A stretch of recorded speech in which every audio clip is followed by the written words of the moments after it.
eu quero cumprimentar a todos com a paz do Senhor Jesus. Estamos aqui mais uma vez para anteciparmos o assunto da Escola Bíblica Dominical nessa primeira parte, ou seja, um momento em que nós transmitimos algumas informações sobre a Escola Bíblica que nos vêm através dos vídeos que os irmãos enviam, dando respostas às perguntas que foram formuladas para esta Escola Bíblica Dominical. E eu quero agora, já nessa primeira parte, te dizer que aprendendo um pouco a respeito deste assunto, isso vai facilitar para o entendimento do conteúdo doutrinário que será transmitido daqui a pouco às 10 horas da manhã. Agora, vamos dar prosseguimento então ao nosso assunto, que nós estamos falando sobre o tema, que é o preparo da igreja para o arrebatamento. E nós estamos estudando esse assunto no livro de Apocalipse. Por quê? Porque a mensagem do Espírito Santo, ela repercute no meio da igreja fiel em relação aos marcadores proféticos, o cumprimento das profecias, aquelas que se cumprem em nossos dias, no preparo da igreja para o arrebatamento. Vamos basear o nosso estudo hoje em capítulo 2 de Apocalipse, versos 8 a 11, e também Mateus, capítulo 13, versos 24 a 30. Então, vamos lá agora à nossa primeira pergunta. A primeira pergunta diz assim: lendo Apocalipse, capítulo 2, verso 9, comparado com Mateus capítulo 13, verso 27, identifique onde está na igreja de Esmirna a aplicação profética do trigo e do joio. Então, quem vai nos dar essa resposta vai ser o nosso irmão Luiz Felipe. O Luiz Felipe é obreiro de uma das nossas igrejas em Vila Velha, no estado do Espírito Santo. Luiz Felipe, a paz do Senhor. Em resposta à pergunta número 1, na qual nos pede para identificarmos a figura do trigo e do joio profeticamente na igreja de Esmirna, nós temos a figura do trigo, identificada na expressão: sei as tuas obras e tribulação e pobreza, mas tu és rico. Fala a respeito da igreja fiel, que era pobre em recursos materiais, porém era rica em recursos da graça, ou seja, nas bênçãos espirituais. Já a figura do joio, nós encontramos na expressão: e a blasfêmia dos que se dizem judeus e não são. Falam daqueles que diziam que a salvação era por meio das obras, e não a salvação pela graça.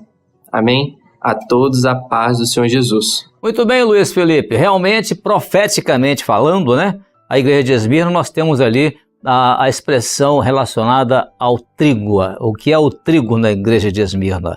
É exatamente aquilo que fala de uma igreja que, embora fosse pobre materialmente, mas ela era rica das bênçãos espirituais. Ela possuía o valor do alimento do trigo. Por outro lado, o joio, na igreja de Esmirna, vai falar exatamente daqueles que começaram a pregar outra coisa que não era relacionado com a salvação pela graça, e sim a salvação pelas obras. Muito bem colocado na sua resposta. Obrigado pela sua participação. Muito bem, irmãos, a segunda pergunta agora tem uma divisão em várias letras, ou seja, vários tópicos, e que nós vamos abordar cada um deles separadamente. E a pergunta é a seguinte: lendo Mateus capítulo 13, versos 24 a 30, ou seja, é a parábola do joio e do trigo, faça a aplicação profética das características do trigo na parábola, não é do joio, é do trigo. Então vamos lá. A letra A fala que o trigo é a boa semente, verso 24 a 27. E quem vai comentar agora, ou seja, vai responder a pergunta relacionada à letra A, vai ser exatamente do estado de Alagoas, a Dâmaris. Dâmaris Fortunato é uma jovem da nossa igreja lá em União dos Palmares. Dâmaris, a paz do Senhor, irmã. A paz do Senhor Jesus, irmãos. Em resposta à segunda pergunta, letra A boa semente é a palavra viva, e podemos encontrar em Mateus 13, 24, que diz: propôs-lhe outra parábola dizendo: o reino dos céus é semelhante ao homem que semeia boa semente no seu campo. Irmãos, tudo nesse mundo é relativo e passa, mas a boa semente, que é a palavra do Senhor, permanece para sempre. A paz do Senhor Jesus. Que maravilha, Dâmaris. Esta é a boa semente, é exatamente isso, a palavra, mas muito mais do que a palavra, é a palavra viva, não é? Uma coisa é a palavra da vida, outra coisa é a palavra viva. Então isso é a boa semente. E o que é interessante é que o próprio texto, né, em Mateus 13, verso 24, você colocou muito bem que tudo nesse mundo realmente é assim, é relativo. Mas a boa semente não. A boa semente é a palavra, não é? A palavra, a verdade absoluta, ou seja, a palavra do Senhor, que permanece para sempre. Muito bem colocado na sua resposta. Obrigado, Damaris, pela sua participação. Agora vamos continuar, então, na segunda pergunta ainda, vamos à letra B. A letra B fala a respeito da boa semente que foi plantada no campo do Senhor, ou seja, no seu campo, verso 24. E essa expressão agora vai ser bem explicada na resposta que o Luiz Henrique vai dar. O Luiz Henrique é obreiro da nossa igreja em Porto Seguro, no estado da Bahia. Luiz Henrique, agora é a sua vez. Estarei respondendo a pergunta número 2 da letra B, onde a aplicação profética é o campo, é o mundo, onde Deus ele planta os seus servos, ou seja, o trigo, para crescerem em meio às dificuldades. O mundo é o lugar onde os justos e os ímpios se coexistem até a colheita final, ou seja, até a grande volta de Jesus. A todos a paz do Senhor. Amém, Luiz Henrique. Muito bem colocado que o campo ali é realmente o mundo, porque o Senhor Jesus, quando explicou essa parábola, ele disse, a boa semente, né, é o Filho de Deus, né, é a palavra, né, e agora o campo é o mundo. Tudo bem. É claro que quando se fala o campo é o mundo, e depois na parábola diz que o Senhor semeou a semente no campo dele, quer dizer, qual é o campo dele? O campo do Senhor, ou seja, o lugar que o Senhor trabalha, o lugar onde a semente é semeada, é exatamente o mundo. Por isso Jesus falou, o campo é o mundo. Então, muito bem colocado na sua resposta, não tem contradição nisso. Agora, esse campo é o campo do Senhor, por quê? Porque o Senhor amou o mundo, né, de tal maneira que deu a semente, né? Que é a semente, o seu Filho unigênito. Muito bem colocado aqui na sua resposta, que esse plantio ele é feito até a colheita, ou seja, até a volta do Senhor Jesus. Obrigado, Luiz Henrique, pela sua participação. Amém, irmãos? Continuando agora, vai ser a letra C, a mesma pergunta, pergunta 2, e agora a letra C fala que a semente ela cresceu e frutificou, e é o verso 26. Eu gostaria de fazer aqui um comentário, agora eu que vou dar a resposta e vou fazer aqui um comentário sobre essa expressão, cresceu e frutificou. O que aconteceu quando a semente cresceu e frutificou? Imediatamente o joio foi visto. Então é a hora em que o trigo, né, é a trigo que fala da palavra, que cresce no coração das pessoas e dá fruto, né? Cresceu e frutificou. O que dá fruto é isso. É a palavra de Deus que cresceu no seu coração e você então dá o fruto resultante da palavra que cresce no seu coração. E aí o que acontece? Aparecem então as dificuldades, aparecem as contrariedades, aparecem as oposições, e aí isso é visto, porque agora você está em estado de crescimento, crescer e frutificar. Então, esse aspecto do trigo é muito importante na igreja em Esmirna. A igreja cresceu, ela frutificou e, portanto, em razão disso, o inimigo veio e semeou o joio. Mas nós estamos falando sobre o trigo. Muito bem colocado esse aspecto na nossa colocação feita aqui. E aí, portanto, nós vamos passar agora para a letra D, que é a letra D da mesma pergunta. Ela diz assim, a respeito do pai de família. O pai de família está no verso 27. E quem vai comentar sobre isso, ou seja, quem vai responder essa pergunta, vai ser o João. O João Cardoso, ele é um jovem da nossa igreja em Nova Iguaçu, no estado do Rio de Janeiro. João, essa que deve ser a pronúncia do nome dele, né? Porque se fosse em alemão seria Johann, né? Mas o João, agora é a sua vez. A paz do Senhor, meu irmão. Muito bem-vindo, hein? Letra D. O pai de família. O pai de família é o semeador. No início da parábola, o semeador é apontado como homem que semeia boa semente no campo. E depois que o trigo cresce, ele é apontado como o pai de família. Deus Pai enviou a palavra que é Jesus, palavra de salvação. O testemunho de Jesus é o espírito de profecia, e as igrejas de Éfeso e Esmirna deram início à semeadura através desse espírito. E a semeadura deu frutos. Agora, perto da colheita surge o pai de família, aquele que tem o governo sobre toda a casa e sobre o campo, e é aquele que dará a ordem aos seus servos para que a colheita seja iniciada no campo que ele separou para que o trigo crescesse. A paz do Senhor Jesus. Amém, João? O pai de família é o semeador, ou seja, isso aponta para o homem que tem a boa semente no seu campo. E quando o trigo cresce, né, e frutifica, então o pai de família é procurado para dizer, mas não foi isso que o senhor plantou, o trigo? Por que então o joio? Então, as igrejas ali, né, em Éfeso e Esmirna, elas deram início mesmo à semeadura, através da ação do Espírito Santo. Mas a semeadura deu frutos e aí agora, na hora da colheita, é que vai se ver então qual é a diferença entre o trigo e o joio. Muito bem colocado na sua resposta, né? Bem completa a sua resposta. Obrigado pela sua participação, João.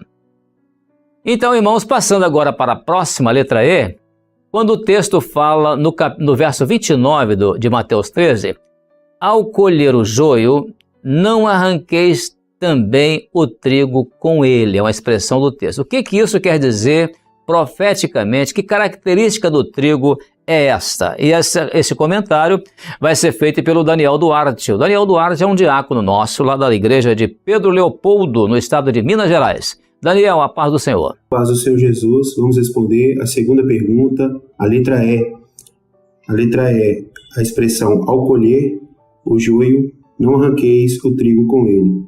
Aqui nos fala de uma separação entre o trigo e o joio. Podemos também falar uma separação entre o que serve a Deus, o trigo, e o joio, o que não serve a Deus. Lembramos de um texto em Malaquias, no seu capítulo 3, no verso 18, que fala: então vereis outra vez a diferença entre o justo e o ímpio, entre o que serve a Deus, o trigo, e o que não serve a Deus, o joio. A paz do Senhor Jesus. Muito bem comparado, Daniel, a sua colocação sobre a comparação do joio e o trigo, né? O trigo e o joio. Por quê? O trigo fala exatamente da separação entre aqueles que servem a Deus e que não servem a Deus, que, por sinal, você ilustrou muito bem essa sua colocação, citando o texto do profeta Malaquias, no capítulo 3, verso 18. O Senhor faz a diferença entre aquele que serve ao Senhor e aquele que não serve. Então, essa é a grande diferença da questão de separar o joio do trigo. É claro que a questão de separação do joio do trigo não é uma ação nossa, com as mãos. Não podemos fazer isso com as mãos. A própria palavra, a própria parábola ensina isso. Mas separar significa você reconhecer o que é trigo e reconhecer o que é joio. Você olhar para a sua vida espiritual e você dizer: não, eu quero ser como o trigo. Eu quero ser moído, eu quero produzir o pão, que é a palavra, mas olhar para o joio e dizer: isso não é o meu projeto. Isso é muito importante. Essa é a grande diferença entre o trigo e o joio. Muito bem colocado na sua resposta. Amém, irmãos? A última parte agora da pergunta 2 é a letra F, quando fala: o trigo, ajuntai-o no meu celeiro. Interessante, né? O campo do Senhor e o celeiro também do Senhor. Mas quem vai comentar sobre essa pergunta vai ser o grupo de senhoras da nossa igreja lá de Gaspar, no estado de Santa Catarina, em Gaspar. E o que elas vão comentar vai ser uma coisa maravilhosa, porque elas vão dar todas as outras respostas que foram dadas e, por último, também a resposta da letra F. Vamos então ouvir as nossas irmãs lá de Gaspar, no estado de Santa Catarina. A paz do Senhor, irmãs. Irmãos, a paz do Senhor. Respondendo à pergunta de número 2, letra A boa semente é a palavra viva. Letra B, semeado no campo do Senhor. Letra C, cresceu e deu fruto. Letra D, o semeador. Letra E, separar o joio do trigo. Letra F, a colheita do trigo no celeiro do Pai. A paz do Senhor Jesus. Amém, irmãs? Muito bem respondido, né? Cada colocação feita, a A, B, a C, a D e a E, mas também na letra F, que estava faltando, a irmã respondeu muito bem que a colheita do trigo é lá nos celeiros do Pai, né? O campo é dele e ele vai colher o fruto que é dele, e esse fruto vai ser recolhido, né? Lá no celeiro que é dele. Isso é maravilhoso, essa resposta da irmã, das irmãs, né? E muito obrigado por essa participação desse grupo maravilhoso de irmãs nossas, do grupo de senhoras da nossa igreja em Gaspar, no estado de Santa Catarina. Glória a Jesus. Amém, irmãos? Vamos agora passar para a pergunta número 3, que já agora é a última feita para todos, que diz assim: lendo Apocalipse capítulo 2, verso 10, comparado com Mateus capítulo 13, verso 30, qual o sentido da morte dos irmãos da igreja de Esmirna, comparando com o trigo? Muito bem, e a outra colocação da pergunta é a seguinte: identifique onde estão na igreja de Esmirna, a aplicação profética do trigo e do joio. Onde é que está o trigo e o joio profeticamente na igreja de Esmirna. E quem vai fazer esse comentário vai ser uma família. Essa família é a família do Sérgio Morelli. E aí ele vai estar ali com a esposa, o filho, estão ali, são de Petrópolis, da nossa igreja, lá do estado do Rio de Janeiro, em Petrópolis. Vamos então à resposta. A paz do Senhor Jesus, irmãos. Respondendo à pergunta de número 3, comparando a igreja de Esmirna ao trigo. O trigo moído era utilizado para fazer o pão. Os servos da igreja de Esmirna morreram para proclamar a palavra viva, ou seja, a palavra que alimenta a nossa alma. Profeticamente falando, o trigo ele representa a palavra viva, a palavra de Deus que tem alimentado a nossa alma. Já o joio, ele fala da oposição à palavra de Deus, o que tem acontecido muito nesses últimos dias. A paz do Senhor Jesus. Amém, Sérgio. Amém, família. Uma família junta, né, estudando a palavra do Senhor e respondendo a pergunta número 3 da Escola Bíblica Dominical. Muito bem colocado, né?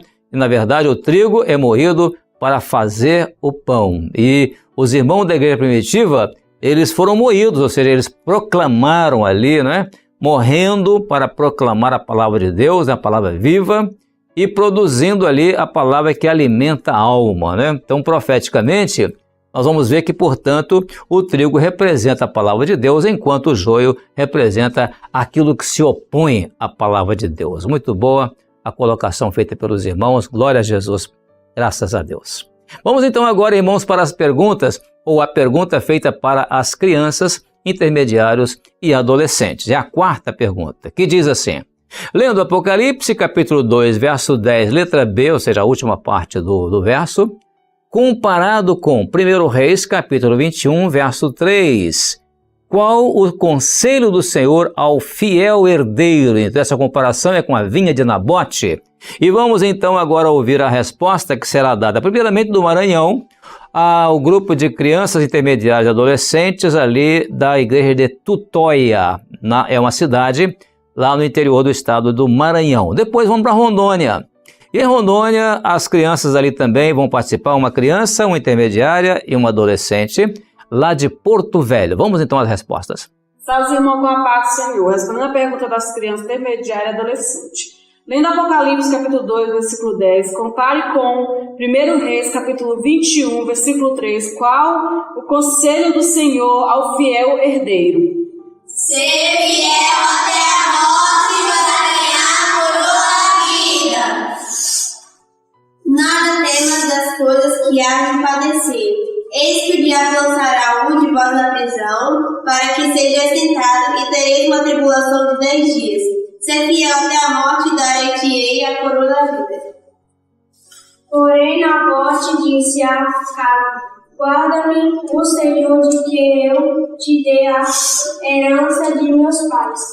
A paz do Senhor Jesus. Senhor Jesus, nós vamos responder a pergunta de crianças intermediárias e adolescentes.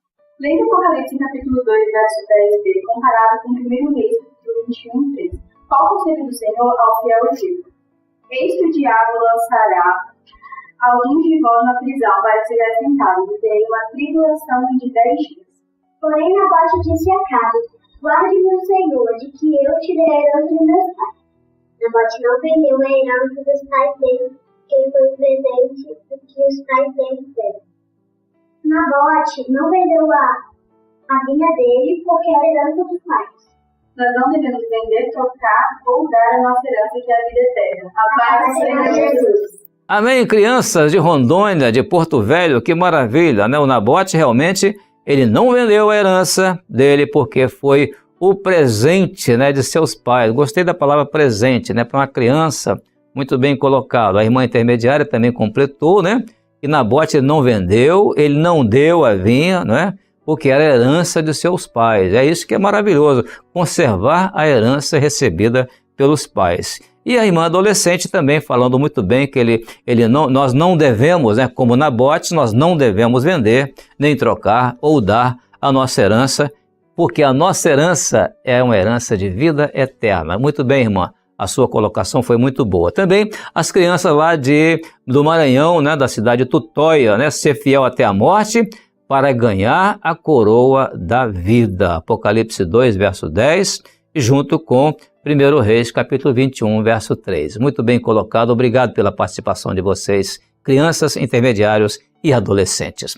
Vamos agora então à pergunta para acessibilidade, que diz assim: ao ler Apocalipse, capítulo 2, verso 10, letra B, comparado com 1 Reis, capítulo 21, verso 3, a pergunta é: qual foi a resposta do fiel herdeiro? E quem vai nos dar essa resposta vai ser, primeiramente, de Alagoas, o Davi Luna, que é da classe de crianças, ele é até uma criança, né? Lá de Maceió, o Davi Luna. E depois vem também de Minas Gerais a Ana Paula, que é adolescente da nossa igreja em Buenópolis. Vamos então às 3 respostas. A paz do Senhor, meus irmãos. Vamos responder aqui a pergunta para as crianças, a questão número 4, que fala, lendo Apocalipse, capítulo 2, versículo 10b, comparando com 1 Reis, capítulo 21, verso 3, qual o conselho do Senhor ao fiel herdeiro? Em Apocalipse, capítulo 2, versículo 3, versículo 10, a segunda parte, Deus fala assim: ser fiel até a morte e dar-te-ei a coroa da vida. A paz do Senhor, irmãos. Em 1 Reis 21, 3 diz assim: porém, Nabote disse a Acabe: guarda-me o Senhor de que eu te dê a herança de meus pais. Então, Davi, qual o conselho que o do Senhor ao fiel herdeiro? O conselho do Senhor é que devemos guardar a herança da eternidade e também devemos ser fiel até a morte dessa vida, para que herdaremos ao reino dos céus. A paz do Senhor, irmãos. A paz do Senhor, Ana Paula. Amém. Vamos responder a pergunta para acessibilidade. Ao ler Apocalipse, capítulo 2, verso 10b, comparado com 1 Reis, capítulo 21, verso 3, qual foi a resposta do fiel herdeiro?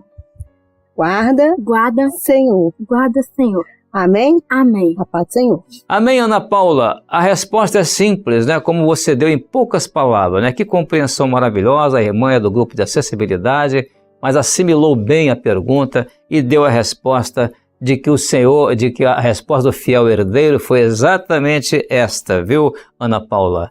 Ele disse: guarde-me o Senhor, né? De que eu te dê a herança de meus pais. E o conselho, né, Davi? O Davi falou muito aí, bastante, né, muita coisa. O conselho do Senhor é que devemos guardar a herança da eternidade e também devemos ser fiel até a morte, né, Davi? E a morte desta vida, né? Interessante essa expressão, para herdarmos o reino do céu. Davi, que Deus abençoe você. Pelo seu sobrenome, eu já sei que o seu avô é pastor, né? Que bênção, então. Fico muito feliz de ver aqui a bênção, né, que o Senhor está concedendo, nosso irmão Carlos Luna, que é pastor lá em Maceió. Deus abençoe, glória a Jesus. Então, irmãos, agora nós não chegamos ainda ao final, porque nós vamos agora apresentar a parte final dessa parte da Escola Bíblica Dominical, que é a participação dos nossos bebês. Nós temos bebês na igreja que participam da Escola Bíblica. E eles têm a classe deles, a classe de 0 a 3 anos, e mais as gestantes, as irmãs gestantes. E nós vamos apresentar agora 2 vídeos dos nossos bebês, para saber o que eles assimilam na igreja em termos do estudo da Escola Bíblica Dominical. Primeiramente, nós vamos lá para a Barra de São Francisco, no estado do Espírito Santo. O Matheus Vieira vai nos dar ali uma resposta rapidamente. E depois, lá no Rio Grande do Sul, a Linda Vitória, lá da cidade de Santo Ângelo. Vamos ver o que os nossos bebês têm a dizer sobre a Escola Bíblica Dominical. Qual o conselho do Senhor ao fiel herdeiro? Ser fiel até a morte a toda a vida. É para Deus. Linda Vitória, qual o conselho do Senhor para o fiel herdeiro? Ser fiel para sempre. Sempre. Para ganhar a coroa. A coroa da vida. Muito bem. A paz do Senhor para os irmãos. A paz do Senhor para os irmãos. Amém. Amém. Amém, linda Vitória, né? Ela tem um nome muito lindo, né? Linda Vitória, que maravilha. O conselho do Senhor é esse mesmo, como a mamãe disse, né? Ser fiel para sempre, né? E o que é interessante é que é para ganhar a coroa e é para ganhar a coroa da vida. Ela respondeu muito bem, né? Muito bem isso. Deus abençoe a sua vida, linda Vitória, e a sua mamãe, sua família, né? Glória a Deus. Também o Mateus Vieira, né? O conselho do Senhor, Mateus, é exatamente esse, né? O fiel herdeiro. Olha ele falando ali, né? Que coisa maravilhosa, mesmo balbuciando ainda, mas ele pôde dizer, ser fiel até a morte e dar-te-ei a coroa da vida. Isso ele jamais vai esquecer em toda a sua existência. Glória a Jesus, que bênção. Amém, irmãos, assim encerrando a nossa primeira parte agora da Escola Bíblica Dominical. Nós então vamos esperar daqui a pouco, às 10 horas da manhã. Você vai permanecer, né? Nós recomendamos você permanecer no nosso canal do YouTube para às 10 horas participar do conteúdo doutrinário, ou seja, o ensino doutrinário desta manhã a respeito da Escola Bíblica Dominical no tema Preparo da Igreja para o Arrebatamento. Eu te espero lá então, a paz do Senhor Jesus.